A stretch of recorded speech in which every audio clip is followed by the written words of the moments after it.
I like the idea of highlighting, small moments in life because I think it tells a bigger story.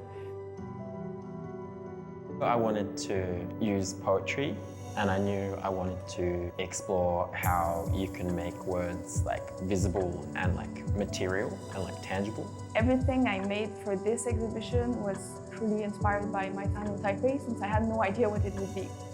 My work is led by the material and objects available. I don't really try and shape the final art in the way I like it. Yeah, it's led by the objects and history behind it.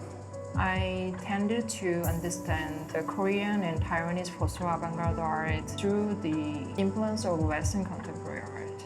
I understood the differences are more important to understand both art practices.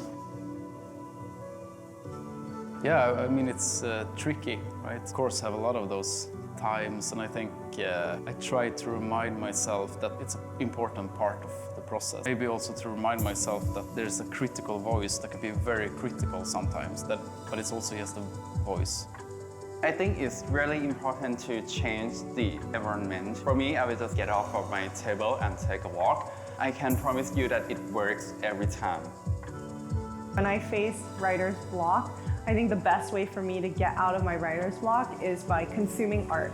It helps me step out of my own world. And so when I return back to my own projects, then I feel newly inspired and newly refreshed to dive back in with new ideas.